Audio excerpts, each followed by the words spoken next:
Olá, tudo bem? Bom dia. Hoje, como prometido, nós vamos falar sobre a gênese da ciência. E é bom saber um pouco sobre ciência. Os filósofos sofistas, cerca de 450 a.C., na Grécia, voltaram seu interesse para o homem e para a sua posição na sociedade. Mas, ao contrário dos filósofos naturalistas e que os antecederam, eram céticos por adotar indiferença à mitologia tradicional. Além disso, acreditavam que ninguém jamais seria capaz de encontrar a resposta para os mistérios da natureza. E eu sou Jonas Luiz da Silva, de Icapuí.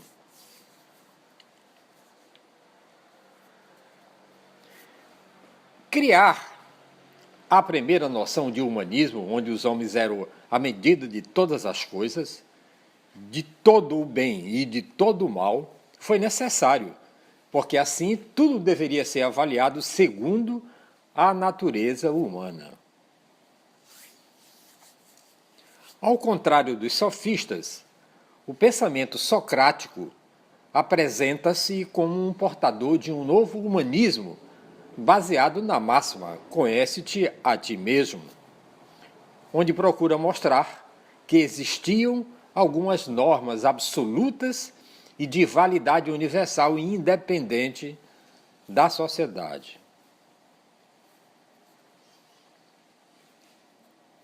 Sócrates mudou totalmente a orientação da filosofia grega, desviando-se da preocupação com os problemas físicos e cosmológicos.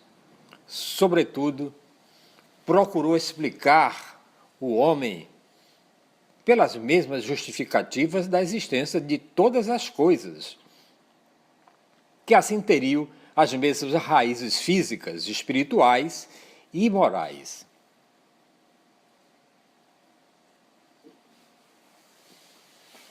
Embora tivesse adotado a mesma linha antropocêntrica dos sofistas, Sócrates, com sua filosofia, acabou por desvincular o homem da natureza. Dessa maneira, criou uma nova concepção de alma que marcou profundamente a tradição da cultura ocidental. Foi com Sócrates que a alma passou a ser entendida como sede da consciência e do caráter.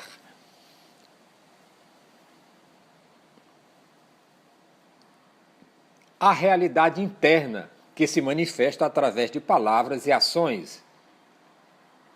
O verdadeiro centro do conhecimento, da maldade e da bondade do homem.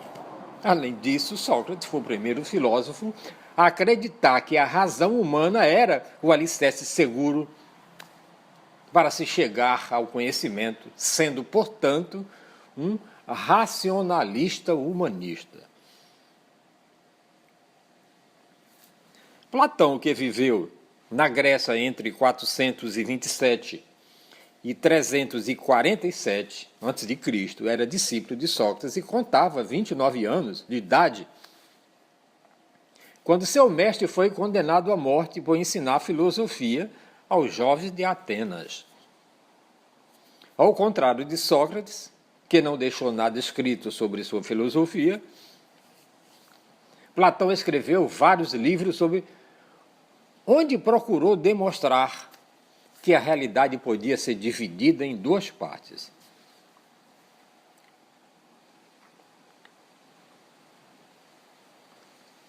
Na primeira parte da realidade, ele incluía tudo o que fosse sensorial e da qual não se podia ter senão um conhecimento subjetivo e apenas aproximado através de nossos 5 sentidos. Na segunda parte, encontrava-se o mundo das ideias, que era eterno e imutável, não podendo ser conhecido pelas experiências através dos nossos sentidos, mas somente através da razão. De acordo com os seus ensinamentos, tudo aquilo que se modificasse e desaparecesse com o tempo seria o lado da realidade que fluía em contraposição com o outro, o lado que seria eterno e imutável. Durante 20 anos, Aristóteles foi aluno na Academia de Platão e é natural que tivesse se influenciado por suas ideias. Porém, enquanto Platão se interessava pelas formas eternas e imutáveis do mundo das ideias, Aristóteles interessava-se principalmente pelo mundo das coisas que sofriam mudanças com o tempo, as quais chamamos hoje de processos naturais. Enquanto Platão usou primordialmente sua razão para entender o mundo das ideias, Aristóteles saiu de encontro à natureza, usando também seus sentidos. Por isso mesmo, ele é considerado o fundador e sistematizador de quase todas as ciências naturais, tendo utilizado uma linguagem técnica empregada ainda hoje nos diversos ramos do conhecimento.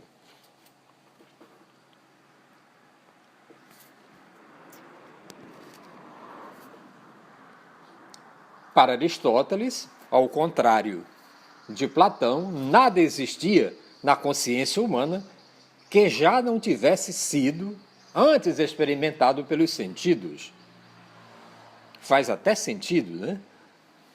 Porém, Aristóteles não negava que o homem tivesse uma razão inata, sendo esta a primeira característica do homem e que permitia que ele pudesse ordenar as ideias que surgiu a partir de suas experiências sensoriais.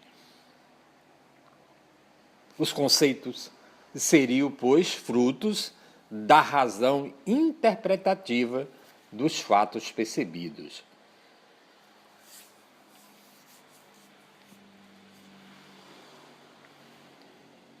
Nos vem de Aristóteles a impressionante observação de que na natureza existem relações de causa e efeito.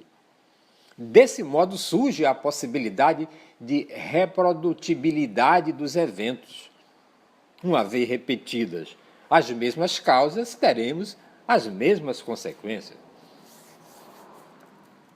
Essa feliz observação se transformaria na base de toda a ciência experimental de nossos dias. Na impossibilidade de encontrar causas para todos os fenômenos que observava, Aristóteles chegou ao conceito de que haveria um lugar natural para todas as coisas, que a esse lugar natural deveriam retornar todas as coisas que, por meio de agentes externos, dele tivessem sido retiradas. Desse modo, segundo suas ideias, a água corria para o mar e a fumaça para os céus. Cada um à procura do seu lugar natural. Evidentemente que hoje sabemos não ser bem assim, que as coisas ocorrem na natureza. Aristóteles, ao tentar colocar ordem nos conceitos estabelecidos pela razão, criou a lógica como ciência abstrata. Embora a lógica aristotélica nos pareça hoje um tanto quanto ingênua, na verdade ela foi muito útil quando a humanidade mais tarde teve que tratar das relações entre conceitos que a princípio não pareciam tão evidentes. A lógica aristotélica teria sua maior importância como instrumento intelectual para o entendimento e a validação dos novos conhecimentos advindos das ciências. E amanhã nós vamos falar um pouco sobre o humanismo, estética e técnica. Me acompanha aí, cara pálida. E se você gostar, recomende a um amigo a se inscrever no nosso canal no YouTube Jardim do Éden TV. E até amanhã. Muito obrigado por sua paciência e audiência. E eu sou Jonas Luiz da Silva, de Capuí.